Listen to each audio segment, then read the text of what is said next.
Dear students, good morning. Dear students, हम class 12th में हिंदी विषय में आरोह भाग 2 में गद्य खंड पढ़ेंगे। मैंने आपको काव्य खंड में कुछ पाठ पढ़ा दिए थे। आज मैं आपको गद्य खंड पढ़ाऊँगा। इस गद्य खंड में सबसे पहला पाठ है हिंदी की श्रेष्ठ लेखिका महादेवी वर्मा द्वारा लिखित भक्तिन। इस पाठ में लेखिका ने भक्ति का बहुत ही सुंदरता के साथ वर्णन किया है।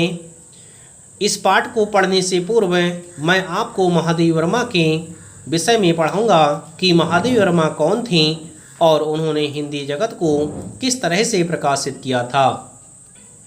महादेवी वर्मा श्रेष्ठ लेखिका ही नहीं बल्कि श्रेष्ठ कवित्री भी मानी जाती हैं।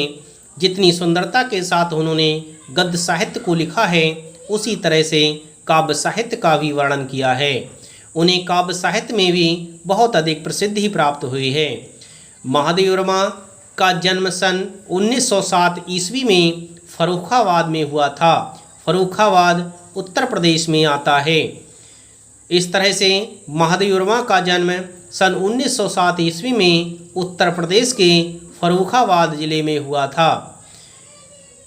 इन्होंने प्रमुख रचनाओं के माध्यम से हिंदी जगत को प्रकाशित किया था। महादेवी वर्मा की प्रमुख रचनाएं हैं दीपशिखा, यामा, ये दोनों इनके काव्य संग्रह हैं।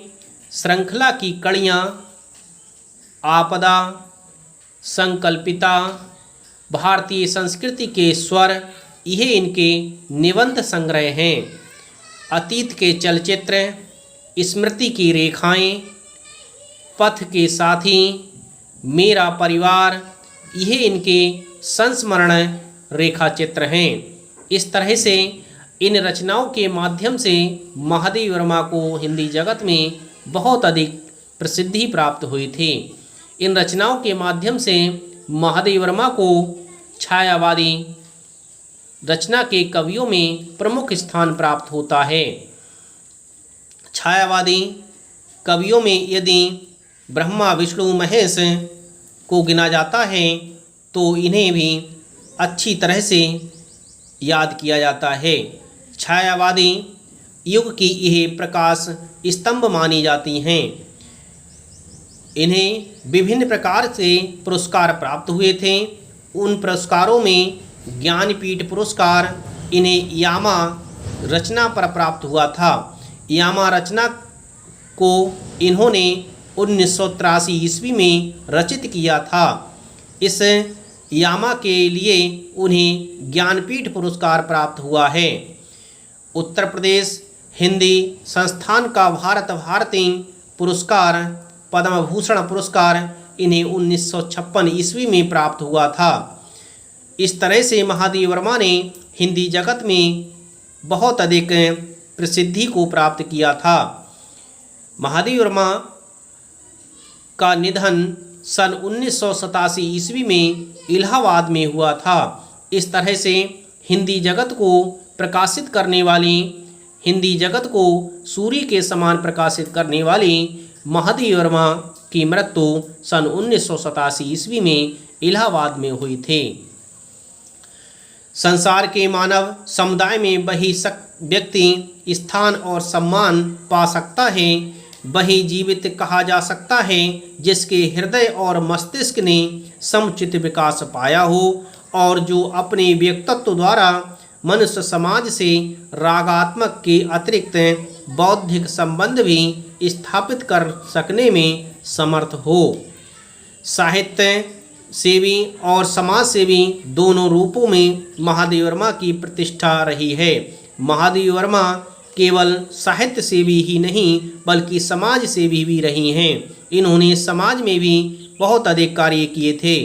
महात्मा गांधी की दिखाई राह पर अपना जीवन समर्पित कर उन्होंने शिक्षा और समाज कल्याण के क्षेत्र में निरंतर कार्य किया था। नारी शिक्षा में, नारी समाज में शिक्षा प्रसार के उद्देश्य से उन्होंने प्रयाग महिला विद्यापीठ की स्थापना की थी। इस तरह से प्रयाग महिला विद्यापीठ की स्थापना महादेवी वर्मा ने की थी।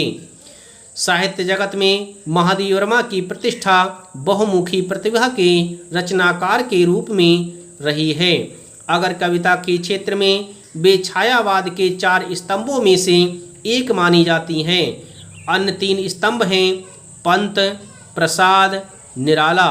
इस तरह से छायावाद के 4 स्तंभ माने जाते हैं। इन 4 स्तंभों में महादेवी वर्मा को भी गिना जाता है।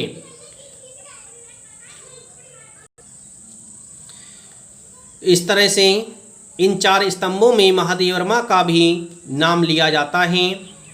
तो अपने निबंधों और संस्मरणात्मक रेखा चित्रों के कारण एक अप्रतिम गद्यकार के रूप में उनकी चर्चा होती रही है।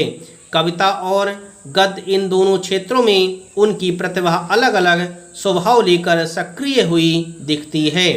कविताओं में वे अपनी आंतरिक वेदना और पीड़ा को व्यक्त करती हुई इस लोक में परे किसी और सत्ता की ओर अभिमुख दिखलाई पड़ती हैं। तो अपने गद्य में उनका गहरा सामाजिक सरोकार स्थान पाता है। उनकी श्रृंखला की कड़ियाँ सन 1942 ईस्वी में प्रकाशित की गई थीं। उस समय की अद्वितीय रचना मानी जाती है, जो हिंदी में स्त्री विमर्श की भव्य प्रस्तावना है। उनके संस्मरणात्मक रेखाचित्र अपने आसपास के ऐसे चरित्रों और प्रसंगों को लेकर लिखे गए हैं जिनकी साधारणता हमारा ध्यान नहीं खींच पाती, लेकिन महादेवी जी की मर्मभेदी और करुणामयी दृष्टि उन चरित्रों की साधारणता में असाधारण तत्वों का संधान करती है। इस तरह समाज के शोषित पीड़ित तबके को उन्होंने अपनी गद्य रचनाओं में नायकत्व प्रदान किया है। उनके इस प्रयास ने हिंदी के साहित्यिक समाज पर ऐसा गहरा प्रभाव डाला है कि संस्मरणात्मक रेखाचित्र की विधा के लिए शोषित पीड़ित आम जन को विषय वस्तु के रूप में मान्यता मिली हुई है।